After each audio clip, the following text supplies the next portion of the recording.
कक्षा 6 गणित। आज हम लोग हल करने वाले हैं प्रश्नावली 3.6।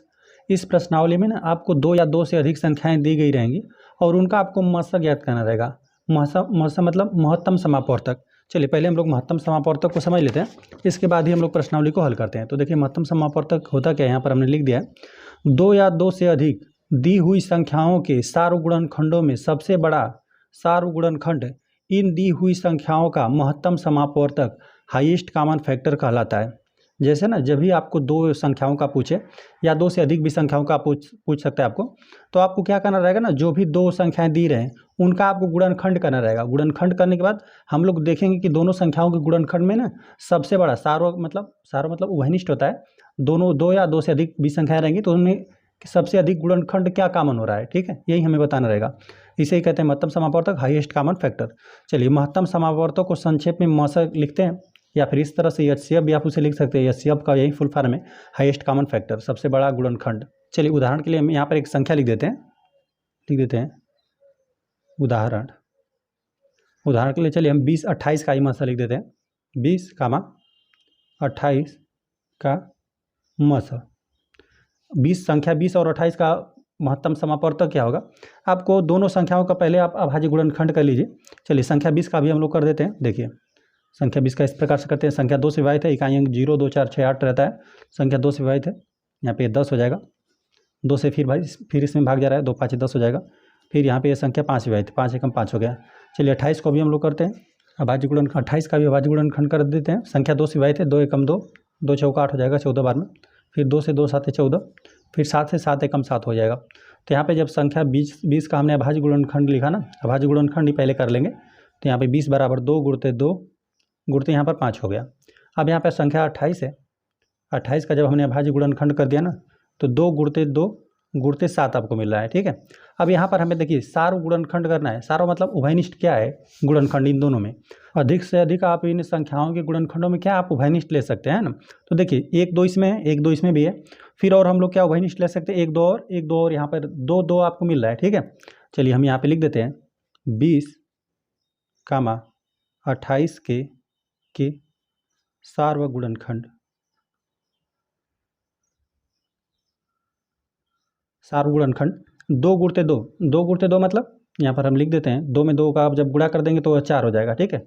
यहाँ पे 20, 28 के सार्वगुणनखंड आपको मिले, 2 में 2 का गुणा कर देंगे। जितनी भी संख्याएं आपको उभयनिष्ठ मिले, सार्वगुणनखंड आपको उभयनिष्ठ मिले, उनका आप एक बार गुणा करके प्राप्त कर लेंगे, ठीक है। सार्वगुणनखंड यहाँ पे 4 को बता देंगे, 4 है, ठीक है। और जो यहाँ पे जो संख्या 4 आपको मिला है ना, सार्वगुणनखंड जो आपको मिलेगा उससे आप भाग देंगे तो दोनों संख्याओं को पूरी तरह से विभाजित करना चाहिए, ठीक है। आप एक बार करके भी चेक कर लीजिएगा। 4 से अभी भाग देंगे इसमें, देखिए 4 यहाँ पर हो जाएगा, 4 5 20, 5 बार में पूरी तरह से विभाजित कर देगा। अभी 4 से 28 में भाग देंगे तो यहाँ पे 7 बार में पूरी तरह से विभाजित कर देगा। 4 7 28 हो जाएगा, ठीक है। इसी प्रकार से आपको करना है। चलिए हम लोग अब आ जाते हैं प्रश्नावली के प्रश्नों। तो यहाँ पर पहला प्रश्न दिया हुआ है ना, निम्नलिखित संख्याओं के मशक ज्ञात कीजिए। महत्तम समापवर्तक हमें बताना है। जो भी हमें दो संख्याएं दी रहेंगी, यहाँ पर देख रहे हैं 3 संख्याओं का दिया हुआ है, दो या यहाँ पे 3 संख्याओं का अधिकतम दिया हुआ है। तो यहाँ पे दोनों संख्याओं का हम लोग गुणनखंड करेंगे और देखेंगे कि दोनों संख्याओं में अधिकतम क्या सार्वगुणनखंड हो रहा है, ठीक। दोनों संख्याओं 2 या अधिक भी रहेंगे तो उसमें हम लोग देखेंगे क्या सबसे अधिक गुणनखंड उभयनिष्ठ हो सकता है, ठीक है। चलिए यहाँ पर हम लोग ए वाले प्रश्न को हल करते हैं। हल यहाँ पे पहले के ए को हम लोग हल करेंगे। पहले में आपको 18 और 48 का ज्ञात करना है। तो अब 18 के अभाज्य गुणनखंड कर दीजिए। संख्या 18, यहाँ पे 18 को लिखिए, 2 से भाग दीजिए, है ना। अभाज्य संख्याएं आपको पता होंगी, 2 3 हो गया, फिर 5 हो गया। वे संख्याएं जो स्वयं से विभाजित हों और 1 से विभाजित हों, वही सब होता है अभाज्य संख्या। अभाज्य संख्याओं से या भाग देकर गुणनखंड इसके कर लीजिएगा। चलिए 2 से भाग देंगे तो यहाँ पे 2 9 18 हो जाएगा। फिर संख्या 3 से विभाजित है, 3 3 9 हो जाएगा। फिर 3 एकम 3 हो जाएगा। चलिए यहाँ पर 48 है, 48 को भी नोट करते हैं, इसका भी अभाज्य गुणनखंड करते हैं। चलिए अब ये संख्या इकाई स्थान जब 0 2 6 2 4 6 8 रहता है ना, तो ये संख्या 2 से विभाजित रहता है। यहाँ पे 2 दूना 4, यहाँ पे 2 चौका 8, 24 बार में संख्या विभाजित है 2 से। फिर 2 से भाग देंगे तो यहाँ पे 2 एकम 2, 2 दूना 4। फिर चलिए 2 से भाग दीजिए, 2 छक्का 12 हो जाएगा। फिर संख्या 2 से विभाजित है, 2 3 6 हो जाएगा। फिर 2 एकम नहीं, फिर अब संख्या 3 से विभाजित है, 3 एकम 3 हो जाएगा। अब यहाँ पे इसके भी गुणनखंड लिख लीजिए। 18 के हमने जब 18 के अभाज्य गुणनखंड हमने किया तो 2 गुणते 3 मिला, यही मिला आपको। और यहाँ पे जब हमने 48 का अभाज्य गुणनखंड कर दिया ना, तो यहाँ पे 4 बार आपको 2 मिल रहा है, ठीक है। चलिए 2 गुणते 2, इस प्रकार से 4 बार 2 मिल रहा है और यहाँ पर आपको 3 मिल रहा है। और यहाँ पे अभाज्य गुणनखंड के रूप में अभी इन सब का आपस में गुणा कर देंगे तो ये संख्या मिल जाएगी। 2 3 6 6 3 18 हो जाएगा। ठीक है, इन्हीं का हमने अभाज्य गुणनखंड किया हुआ है। अभी इन संख्याओं को गुणा कर देंगे तो फिर 48 आपको पुनः वापस मिल जाएगा। अब यहाँ पे दोनों संख्याओं के हमने ना अभाज्य गुणनखंड कर दिए। अब यहाँ पर देखिए कि सार गुणनखंड कौन कौन से हैं। तो इन दोनों संख्याओं में देखिए वहनिष्ठ क्या क्या हो रहा है। यहाँ पे देख रहे हैं कि 2 इसमें भी है, 2 इसमें भी है, दोनों में मिलना चाहिए। अब यहाँ पे सिर्फ 2 कॉमन मिला और फिर देखते हैं। अब यहाँ पे तो यहाँ पे ना देखिए अब इसमें 2 नहीं है, इस वाले में 18 गुणनखंडों में 2 नहीं, तो ये सब 2 को रहने दीजिए। ठीक है, अब इनको भूल जाइए। अब यहाँ पर देखिए 3 को, ठीक है, जो सबसे कम रहे उसी से लेना स्टार्ट करिए। ठीक है, पहले हमने यहाँ पर सबसे कम 2 था तो यहाँ पर देख लीजिए 2 है, 1 2 तो मिल गया, बस इतना ही मिला। 1 3 इसमें है और 1 3 इसमें है, इस 3 को ले लीजिए, इस 3 को ले लीजिए। ठीक है, तो यहाँ पे देख रहे हैं कि हम लोग 1 2 और यहाँ पे 1 2 उभयनिष्ठ है दोनों में और 1 3 दोनों में उभयनिष्ठ है, दोनों में होना चाहिए। इसके अलावा जो इसमें 2 है तो इसमें नहीं है और इसमें जो 1 3 बच रहा है वो इसमें नहीं है, तो हम लोग नहीं लेंगे। सिर्फ 1 2 और 1 3 उभयनिष्ठ है। ठीक है, अतः हम लोग लिख देते हैं, अतः यहाँ पे 18 48 मस महत्तम समापवर्तक आपको मिल रहा है। 1 2 इसमें उभयनिष्ठ है और 1 3 इसमें उभयनिष्ठ बन रहा है। तो यहाँ पे 2 गुणते 3 बराबर 2 में 3 का गुणा कर देंगे 6 है। ठीक है, अब 6 से हम लोग 18 को भाग देंगे तो वो भी पूरी तरह से विभाजित कर देगा और 6 से हम लोग 48 में भाग देंगे तभी भी पूरी तरह से विभाजित कर देगा। बस यही आपको करना है। यहाँ पे जैसे 30 और 42 का सेकंड में दिया हुआ है, चलिए इसको हम लोग नोट कर देते हैं। बी में आपको दिया हुआ है 30 42 का, 30 42। चलिए 30 का अभाज्य गुणनखंड कर दीजिए। संख्या 30 है, 2 से विभाजित है, यहाँ से 15 बार पूरी तरह से विभाजित हो जाएगा 30। यहाँ पे 2 से किसी भी संख्या को भाग देते हैं तो उसको आधा कर देता है, तो यहाँ पे हो जाएगा यह 15। ठीक है, अब यहाँ पे ये संख्या 2 से विभाजित नहीं है, अब संख्या 3 से विभाजित है, 3 5 15। अब फिर 5 से भाग देंगे, 5 6 5। यहाँ पे अभाज्य गुणनखंड हमने 30 का कर दिया। अब चलिए 42 का कर देते हैं, लिख देते हैं 42। अब ये संख्या 2 से विभाजित है तो यहाँ पे 2 दूना 4, 2 एकम 2। अब ये संख्या 2 से विभाजित नहीं है, अब 3 से, 3 7 21 हो जाएगा। अब ये संख्या 7 से विभाजित है, 7 एकम 7 हो गया। चलिए जब हमने 30 का अभाज्य गुणनखंड किया तो 2 गुणते 3 गुणते 5 मिला, यही मिला। और जब यहाँ पर हमने 42 का किया तो यहाँ पे 2 गुणते 3 गुणते आपको 7 मिला। तो यहाँ पे अधिकतम क्या उभयनिष्ठ हुआ, तो यहाँ पे देख रहे हैं इसमें भी 2 है, इसमें भी 2 है और इसमें भी 3 मिला है, इसमें भी 3 मिला है, यही उभयनिष्ठ बन रहा है। तो लिख दीजिए, अतः यहाँ पे 30 और 42 रहेगा का मस 2 गुणते 3 बराबर 6 है। महत्तम समापवर्तक आपको यही मिला है ना। जो भी संख्या रहे उनका आपको गुणनखंड लिख लेना है और देखेंगे कि अधिक से अधिक हम लोग क्या गुणनखंड उभयनिष्ठ ले सकते हैं। बस जो भी अधिक से अधिक उभयनिष्ठ हो रहा है उसको आपस में गुणा कर दीजिए। गुणा करने के बाद आपको प्राप्त हो जाएगी एक संख्या। अब इस संख्या जो भी प्राप्त होता है, जो भी महत्तम मिलता है, उससे यहाँ पे ये इन दोनों संख्याओं को विभाजित करने वाली सबसे बड़ी से बड़ी संख्या यही रहती है। ठीक है, ये यही सबसे बड़ी से बड़ी संख्या है जिससे हम लोग 42 को विभाजित कर देंगे, 30 को विभाजित कर देंगे। चलिए आ जाते हैं हम लोग सी वाले पे। सी वाले में हमें 2 संख्याएँ दी गई हैं, 18 और 60 दिया गया है। चलिए इनको नोट करते हैं, 18 कामा 60। 18 का अभाज्य गुणनखंड करते हैं। यहाँ पे संख्या 2 से विभाजित है, 2 9 18 हो जाएगा। फिर संख्या 3 से विभाजित है, 3 3 9 हो जाएगा। फिर संख्या 3 से विभाजित है, 3 एकम 3 हो जाएगा। अब यहाँ पर हम लोग 60 का अभाज्य गुणनखंड करते हैं। चलिए संख्या 2 से विभाजित है, 30 हो जाएगा। फिर संख्या 2 से विभाजित है, आधा कर देगा, इसको 15 कर देगा। चलिए फिर संख्या 3 से विभाजित है, 3 5 15 हो जाएगा। फिर अब संख्या 5 से विभाजित है, 5 एकम 5 हो जाएगा। तो जब हमने 18 का अभाज्य गुणनखंड कर दिया तो यहाँ पे 2 गुणते 3 मिला। और जब हमने 60 का अभाज्य गुणनखंड कर दिया तो 2 बार 2 आपको मिल रहा है, 1 बार आपको 3 मिल रहा है और 1 बार आपको 5 मिल रहा है। तो यहाँ पर हम लोग देख रहे हैं सबसे अधिकतम गुणनखंड क्या उभयनिष्ठ है, तो 1 2 इसमें मिल रहा है ना। अब यह 2 है तो इसमें नहीं है। अब देखिए 1 3 को उभयनिष्ठ आप कर सकते हैं, यहाँ पर 3 है, यहाँ पर 3 है। ठीक है, अब इससे अधिक कुछ और नहीं उभयनिष्ठ है। इसमें 3 है तो इसमें नहीं, इसमें 5 है तो इसमें नहीं। ठीक है, तो यहाँ पे 1 2 और 1 3 आप उभयनिष्ठ कर सकते हैं। लिख दीजिए 18 और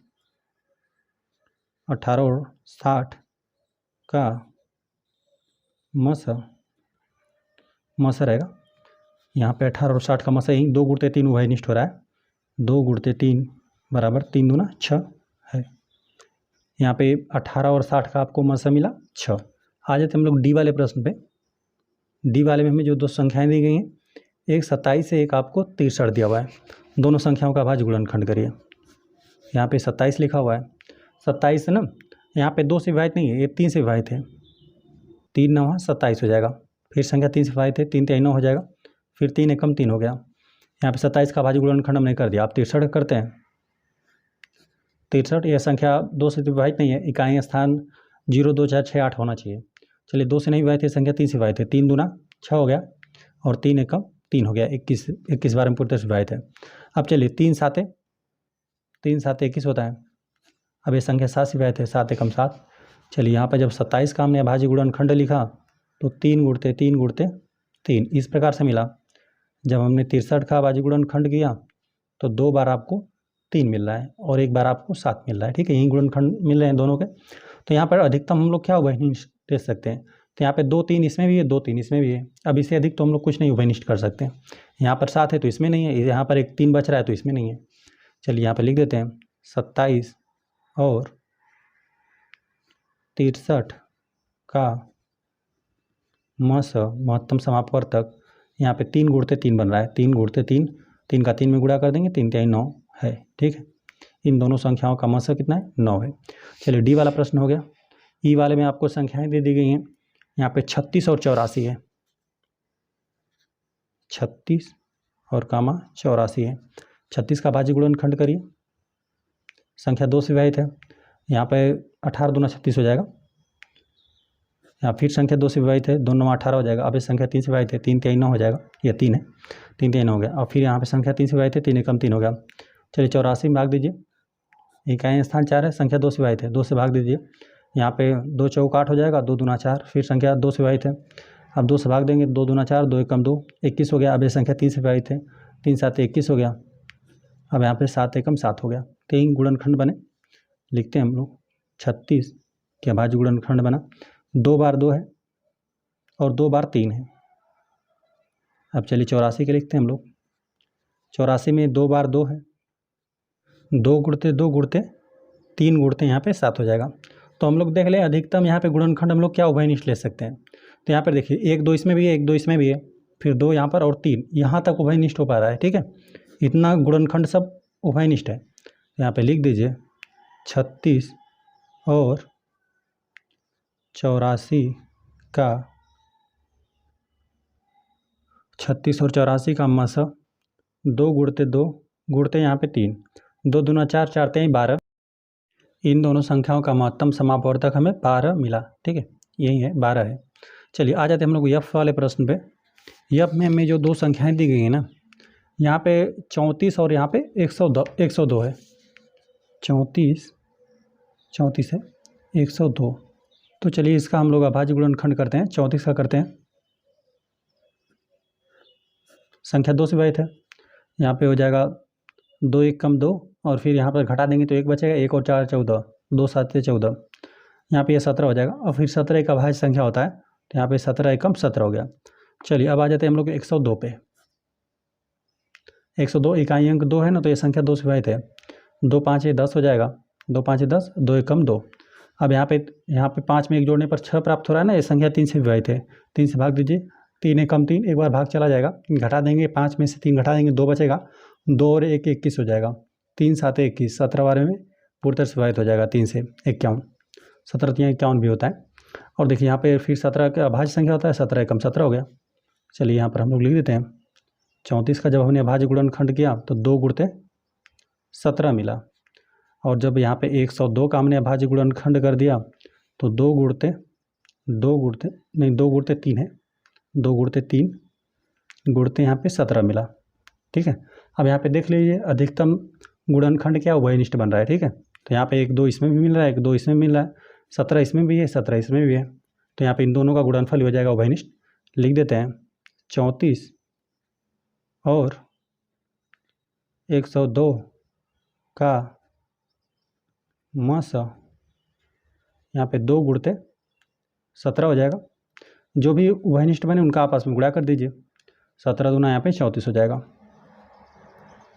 इन दोनों संख्याओं को ना विभाजित करने वाली सबसे बड़ी से बड़ी संख्या क्या है, 34 है। 34 से इसमें भाग देंगे तो एक ही बार में पूरी तरह से विभाजित कर देगा। और यहाँ पे 17, यहाँ पे यदि ना 102 को यदि आप भाग देंगे ना तो 17 और यहाँ पे 2 मिलकर हो जाएगा 34, 3 बार में पूरी तरह से डिवाइड कर देगा। ठीक है, 34 का पारा 3 बार पढ़ेंगे तो आपको 102 मिलेगा। ठीक है, तो इन दोनों संख्याओं का मसा ही 34 बना। चलिए यह वाला प्रश्न हो गया। ये आपके बाद आ जाते हैं हम लोग जी वाले प्रश्न में। जी वाले प्रश्न में हम लोग को 3 संख्याएँ दी गई हैं। अब तीनों का हम लोग गुणनखंड करेंगे और सबसे अधिक हम लोग देखते हैं क्या गुणनखंड उभयनिष्ठ कर पाते हैं। यहाँ पे जी वाले प्रश्न में जी है, यहाँ पे 70 एक संख्या है, एक संख्या 105 है और एक है 175। चलिए तो पहले हम लोग 70 का अभाज्य गुणनखंड करते हैं। 70 है, इकाई अंक पे 0 संख्या 2 से विभाजित है, 35 बार पूरी तरफ विभाजित हो जाएगा, 35 दूना 70 हो गया। ठीक है, अब ये संख्या सीधा 5 से विभाजित है ना, 3 से 5 3 8 होता है, जोड़ने पर 8 आ रहा है, 3 से विभाजित नहीं होगा। चलिए अब ये संख्या 5 से विभाजित है, 5 7 35 हो गया। अब यहाँ पे संख्या सिर्फ 7 से विभाजित है, 7 से कम 7 होगा। 70 के अभाज्य गुणनखंड हमने कर दिए। चलिए 105 के करते हैं। 105 इकाई अंक 5 है। अब यहाँ पे देख रहे हैं इकाई अंक मतलब यहाँ पे 2 से संख्या विभाजित नहीं है, 2 4 6 8 0 नहीं है। अब यहाँ पे 5 में एक जोड़ रहे हैं, 6 हो जा रहा है, तो ये संख्या 3 से विभाजित है। जो भी यहाँ पे जोड़ने पर यदि अंकों को जोड़ने पर 3 से विभाज्य आपको मिल रहा है। ठीक है, मतलब 3 का यदि गुणज संख्या मिल रही है तो संख्या 3 से विभाजित होगी। तो यहाँ पे 5 में एक जोड़ा गया तो 6 मिल रहा है ना, तो ये हो जाएगा 3 से विभाजित। 3 3 9 हो जाएगा, घटा देंगे 10 में से 9 घटा देंगे तो 1 बचेगा, 1 और 5 15, 3 5 6 15, 35 बार में पूरी तरह से विभाजित हो गया। ठीक है, 35 है। अब यहाँ पे ये संख्या 5 3 अब 8 हो गया। अब यहाँ 5 से नहीं विभाजित है, अब ये संख्या सीधा 5 से विभाजित है, 5 7 35। फिर यहाँ पर हो जाएगा 7 एकम 7। 175 को विभाजित करते हैं, अंकों को जोड़िए, 7 5 12 1 13 हो जा रहा है, संख्या 3 से विभाजित नहीं है। और इकाई अंक 5 है तो 2 से विभाजित नहीं है, संख्या सीधा 5 से विभाजित है। 5 से भाग दीजिए, 5 3 15, 3 बार भाग चला जाएगा। 17 में से 15 घटा देंगे, 2 और 5 25 हो जाएगा। फिर 5 5 है 25, 35 हुआ। तब ये संख्या 5 से विभाजित है, 5 7 35। फिर संख्या 7 से विभाजित है, 7 एकम 7 हो गया। चलिए सबके अभाज्य गुणनखंड यहाँ पे लिख दीजिए। 70 का जब हमने गुणनखंड किया तो यहाँ पे 2 गुणते 5 गुणते आपको 7 मिला। जब 105 का आपने किया तो 3 गुणते 5 गुणते 7 मिला। और जब 175 का किया तो 5 गुणते आपको 7 मिला। तो यहाँ पे तीनों संख्याओं के गुणनखंडों में ना हम लोग अधिक से अधिक क्या गुणनखंड उभयनिष्ठ ले सकते हैं। तो यहाँ पे देख रहे हैं, अब तीनों मिलाइए। अब देखिए इन लास्ट के ले लीजिए, यहाँ पर 5 इसमें भी है, 5 इसमें भी, 5 इसमें भी है, 7 इसमें भी है, इसमें भी है, इसमें भी है। ठीक है, तो इनका यदि 5 और यहाँ पे 5 और 7 का गुणनफल ही क्या हो जाएगा, उभयनिष्ठ है। लिख दीजिए 70 70 105 है और 175 का मसा यहीं पे यही मिला है, 5 गुणते 7 ही मिला है। 5 गुणते 7 बराबर गुणा कर देंगे तो 7 5 35 हो जाएगा। 35 से इन तीनों संख्याओं भाग देंगे तो पूरी तरह से विभाजित कर देगा है। ठीक है, इन तीनों संख्याओं का मसा आपको 35 मिला। चलिए जी हो गया। यच वाले प्रश्न में 91 112 49 दिया हुआ है। ठीक है, चलिए यच वाले को हम लोग नोट कर देते हैं। यच वाले प्रश्न में हम लोग को यही 3 संख्याएँ दी गई हैं, 91 और यहाँ पर 112 और 49 दिया हुआ है। सबका अभाज्य गुणनखंड करिए। 91 यहाँ पे ये संख्या 7 से विभाजित है, 13 7 91 होता है। संख्या 7 से विभाजित है, 7 से भाग दीजिए। 7 एकम 7 एक बार भाग चला जाएगा। 9 में 7 घटा देंगे, 2 बचेगा, 2 और 21, 7 3 21। फिर हो जाएगा 13 से भाग चला जाएगा, 13 एकम 13, दोनों अभाज्य संख्या है। इन दोनों गुणनफल कर देंगे 7 और 13 का, तो आपको 91 मिल जाएगा। चलिए अब आ जाते हैं हम लोग 112 का अभाज्य गुणनखंड करते हैं। संख्या 2 से विभाजित है, इकाई अंक 2 है। अब यहाँ पे इसमें हम लोग 2 से भाग देंगे, 2 6 12 अधिक हो जाएगा, 2 5 10, 5 ही बार जाएगा, 2 5 10 हो गया। 11 में से 10 घटा देंगे, 1 बचेगा, 1 और 2 12, फिर 2 6 12 56 हुआ। फिर 2 से भाग दीजिए, 2 दूना 4 हो जाएगा, 5 में से 4 घटा देंगे, 1 बचेगा, 1 और 6 16, फिर 2 8 है 16। ठीक है, अब फिर ये संख्या 2 से विभाजित है, 2 से भाग दीजिए, 2 से भाग देंगे, 2 एकम 2, 2 चौका 8। अब फिर ये संख्या 2 से विभाजित है, 2 7 14, फिर ये संख्या 7 से विभाजित है, 7 एकम 7 हो गया। चलिए यहाँ पर 49 को हम लोग विभाजित करते हैं। 7 7 49 होता है, 7 एकम नहीं 7 7 49 होता है ना, 7 का बड़ा 7 पढ़ेंगे तो 49 हो जाएगा। फिर हो जाएगा 7 एकम 7 हो जाएगा। चलिए इनके सभी गुणनखंड नोट करिए। यहाँ पे 91 बराबर 7 गुणते 13 आपको मिला, 112 बराबर आपको मिला। कुल यहाँ पे 4 2 मिल रहा है गुणनखंड, 2 गुणते 2 गुणते 2 गुणते 2 और यहाँ पे गुणे 7 मिला।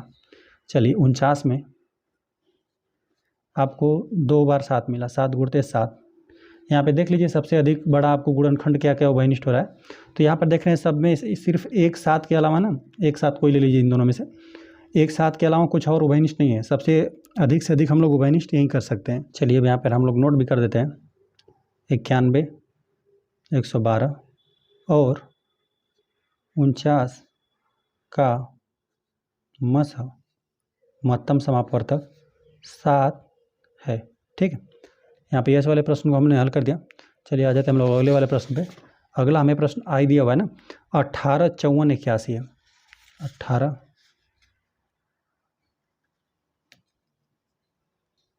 54 81, 18 के हम लोग अभाज्य गुणनखंड करते हैं। 2 से भाग जाएगा, 2 9 18 हो जाएगा।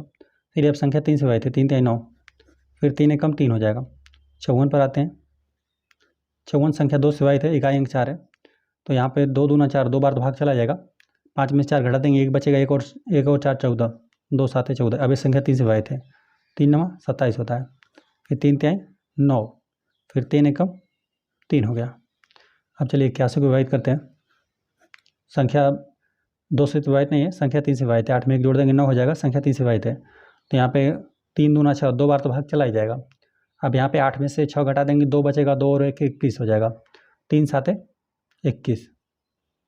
अब ये संख्या फिर 3 से विभाजित है, 3 9 27 होता है।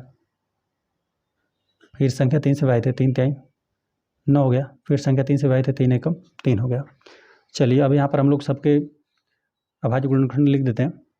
18 का 2 गुणते 3 गुणते 3 मिला। 54 का 1 बार 2 है और 3 बार 3 है।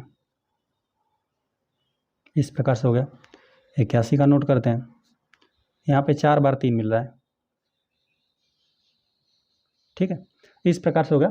तो अब सबसे अधिक से अधिक सारे गुणनखंड हम लोग क्या उभयनिष्ठ ले सकते हैं। तो सबसे छोटा से ही शुरू करिए।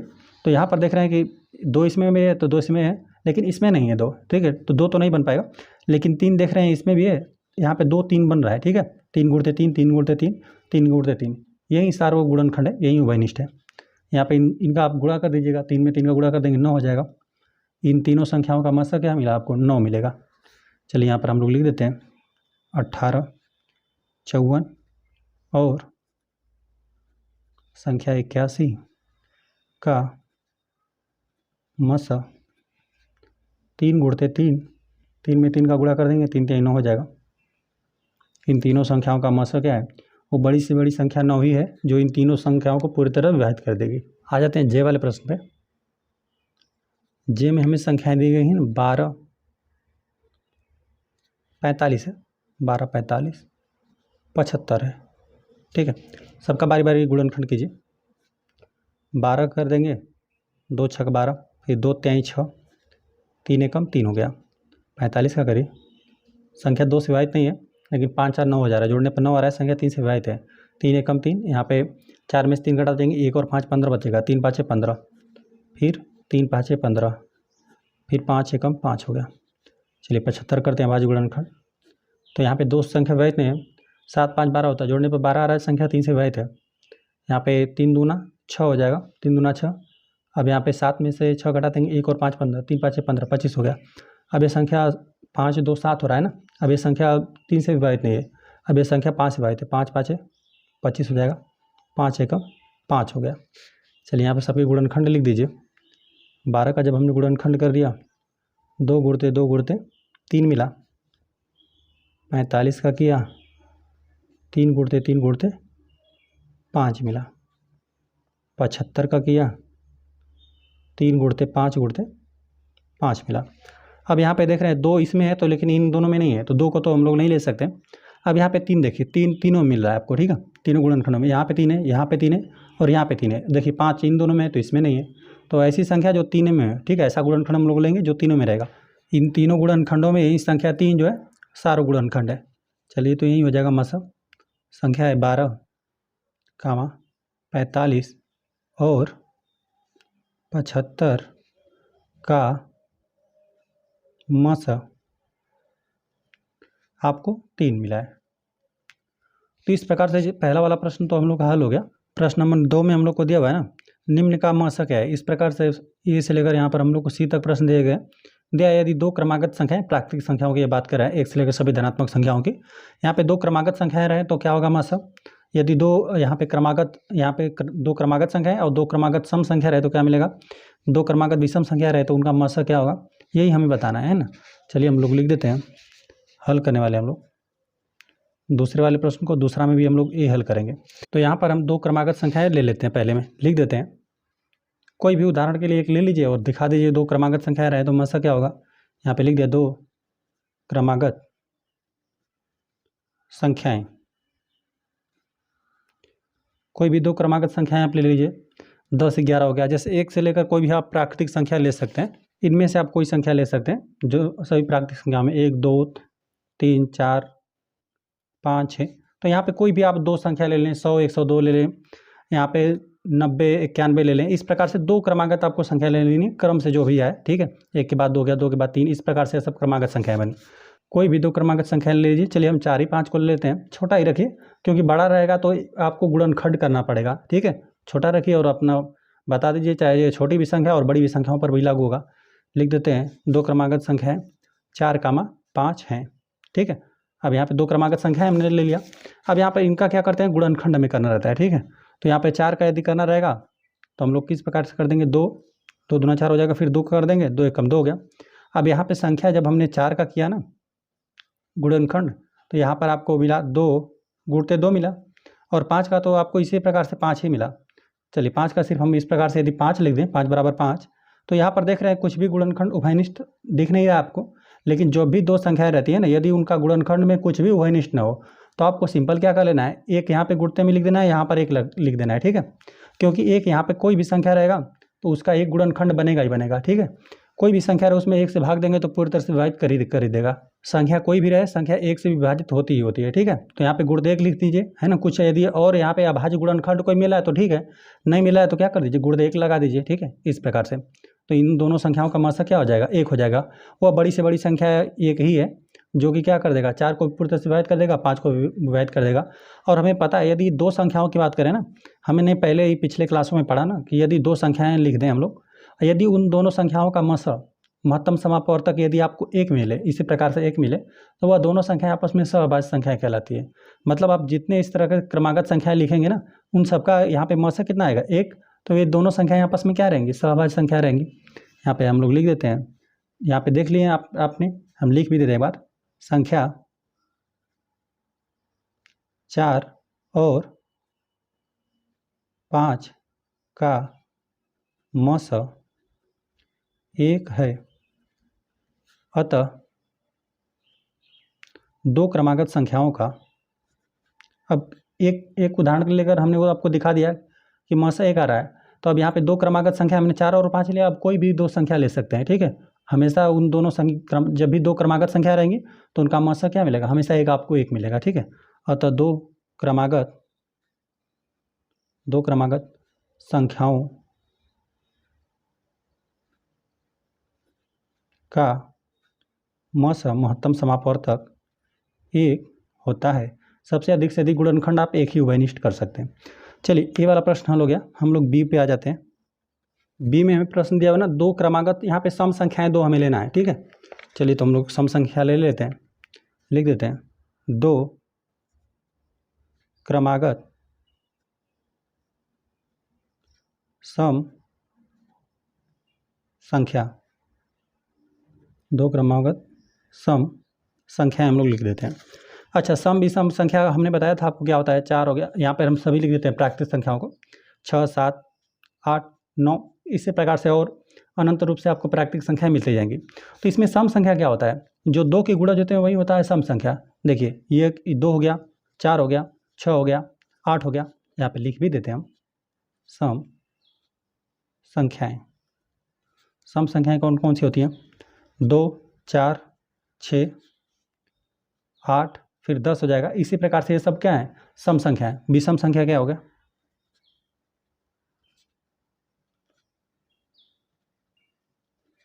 यहाँ पे प्राकृतिक संख्याओं में ना, यहाँ पे दो के गुणज जितने भी हैं ये सभी होते हैं सम संख्या, और इनको छोड़कर जो भी बच रहा है सब क्या है, विषम संख्या। तो यहाँ पर एक भी बच रहा है, 1 हो जाएगा, फिर 3 हो जाएगा, 5 हो जाएगा, 5 के बाद यहाँ पे फिर 7 हो जाएगा, फिर यहाँ पे 8 इसमें आएगा, 9 इसमें आएगा, 10 इसमें हो गया तो 11 इसमें आएगा, 12 इसमें आएगा, 13 इसमें आएगा। इसी प्रकार से चलता चला जाएगा। ठीक है, ये सब हो गए 2 के गुणज हो गए सम संख्याएं, और जो शेष बच रहा है प्राकृतिक संख्याओं को वो सब हो गई विषम संख्याएं। तो यहाँ पर सम विषम संख्या हमने लिख दिया। तो यहाँ पर ना हमें लिखना है 2 क्रमागत सम संख्याएं। तो यहाँ पे क्रम से आने वाली सम संख्याएं लिख दीजिए। यहाँ पे 2 4 को ले लीजिए, या 4 6 को, या फिर 6 8 को ले लीजिए, 8 10 को। इसी प्रकार से आगे आप लीजिए, 10 लेंगे तो फिर आपको 12 को लेना पड़ेगा, 12 लेंगे तो 12 के साथ आपको 14 को लेना पड़ेगा। ठीक है, इस प्रकार से आगे आप यहाँ पे क्रम से आने वाली 2 क्रमागत आप सम संख्याएं ले सकते हैं। ठीक है, तो यहाँ पे सम संख्याएं हमने लिखा, 2 क्रमागत हम कह रहे हैं कि छोटा ले लीजिए या बड़ा ले लीजिए, कि है ना, किसी को 2 को साथ में ले लीजिए। चलिए हम यहाँ पे 4 6 को ही ले लेते हैं 2 क्रमागत सम संख्याएं। यहाँ पे 4 6 हैं। चलिए अब यहाँ पे हम लोग क्या करते हैं, दोनों का अभाज्य गुणनखंड कर देते हैं। 4 का करेंगे 2 दूना 4 हो जाएगा, फिर यहाँ पे 2 एकम 2 हो गया। 6 का करेंगे तो यहाँ पे 2 3 6, 3 एकम 3 हो जाएगा। चलिए यहाँ पे लिख दीजिए 4 बराबर 2 गुणते 2। आप चाहें तो यहाँ पे इसको हटा सकते हैं, डायरेक्ट लिख सकते हैं, है ना, क्योंकि 4 का तो हम लोग को 4 6 का, तो इसी तरह से हम लोग को पता है 6 का 2 गुणते 3 लिख दिया हमने। अब यहाँ पे देख रहे हैं कि इन दोनों संख्याओं के गुणनखंड में अधिकतम आप क्या उभयनिष्ठ ले सकते हैं। तो यहाँ पे 1 2 इसमें, 1 2 इसमें है।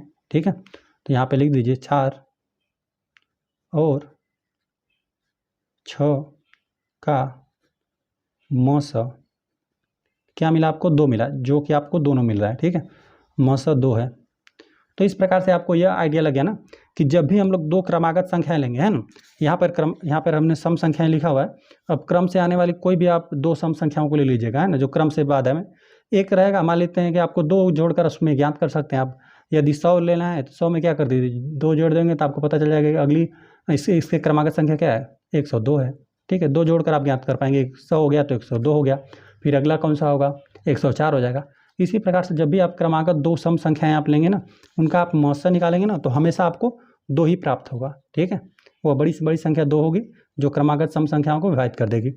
चलिए यहाँ पर हम लोग लिख देते हैं, अतः यहाँ पर करके हमने दिखा दिया आपको। अब इसको लिख दीजिए, अतः 2 क्रमागत सम संख्याओं 2 क्रमागत सम संख्याओं का मस 2 होता है। ठीक है, इस प्रकार से बी वाला प्रश्न हल हो गया। इसमें सी हमें दिया हुआ ना, 2 क्रमागत विषम संख्याएं लेना है। चलिए सी में हम लोग लिख देते हैं 2 क्रमागत विषम संख्याएं।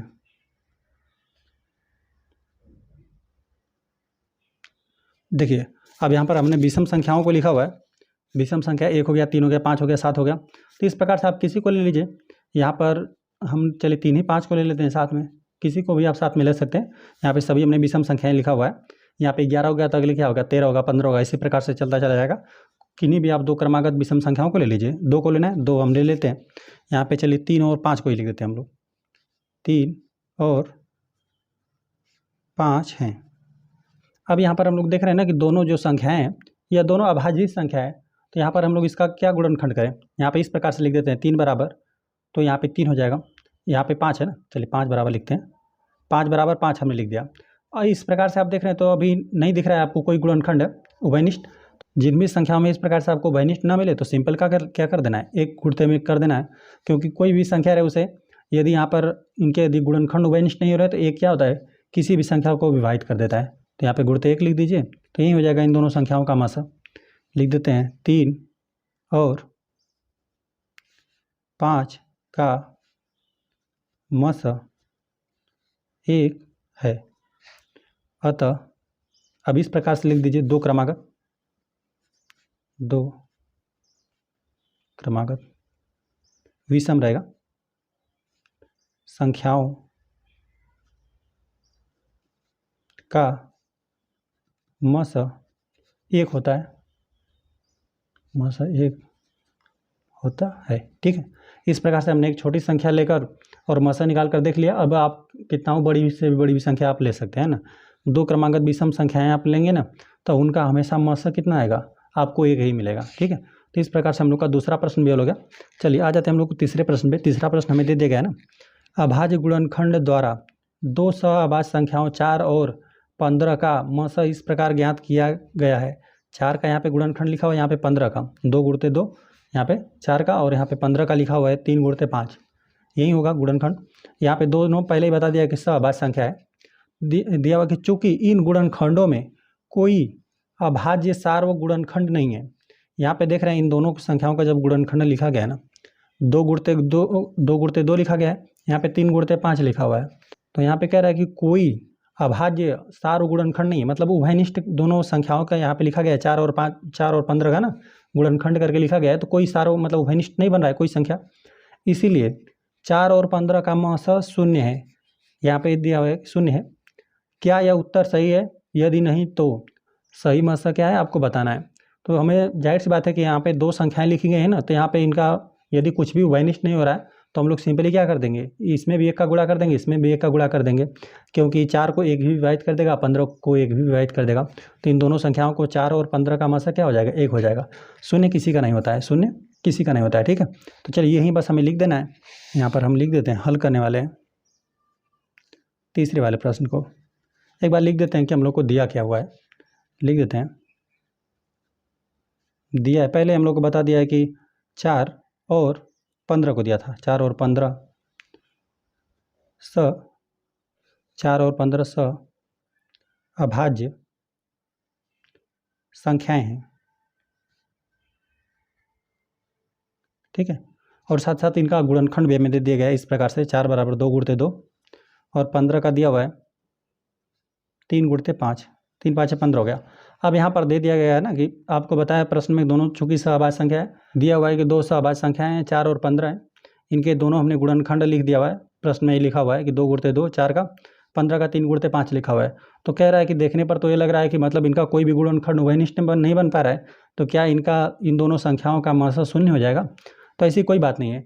जब भी यहाँ पर आपको 2 संख्याएँ या 2 से अधिक संख्याएँ दी रहे, जब भी आप देखेंगे कोई गुणनखंड उभयनिष्ठ नहीं है, तो यहाँ पर आप सिंपली क्या कर देना है, गुणते 1 लिख देना है, यहाँ पर भी गुणते 1 लिख देना है, ठीक है। क्योंकि कोई भी संख्या रहे, यहाँ पे 4 रहे 15, मतलब कोई भी प्राकृतिक संख्या रहे, उसे 1 क्या कर देगा, विभाजित ही कर देगा, ठीक है। तो यदि आपको इस प्रकार से कुछ भी गुणनखंड उभयनिष्ठ नहीं बन रहा है, तो आप क्या कर देंगे, सिंपली यहाँ पे जो भी गुणनखंड लिखे हुए वहाँ पे गुणे 1 लिख दीजिएगा। यहाँ पे नीचे से हम लोग लिख देते हैं सहअभाज्य संख्याओं का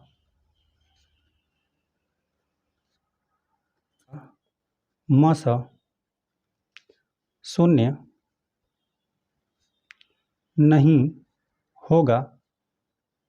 तो कारण बताना पड़ेगा, क्योंकि कोई भी प्राकृतिक संख्या रहे, या प्राकृतिक संख्या भी लिख देगा, प्राकृत संख्या रहे उसका गुणनखंड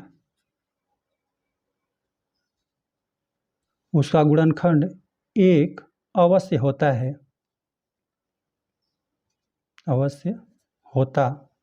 है, कोई भी यहाँ पे प्राकृतिक संख्या लिखा रहेगा, हमेशा प्राकृतिक संख्याओं में ही आपको पूछेगा महत्तम समापवर्तक निकालना। तो यहाँ पे कोई भी आपके पास संख्या लिख दे, प्राकृतिक संख्या कोई भी रहेगा तो उसका गुणनखंड 1 होगा ही होगा, ठीक है। यहाँ पे कोई भी संख्या रहे उसको 1 विभाजित ही कर देगा, यही मतलब इसका। तो हमने लिख दिया क्योंकि कोई भी प्राकृतिक संख्या रहे उसका गुणनखंड 1 अवश्य होता है, अतः सहअभाज्य संख्याओं का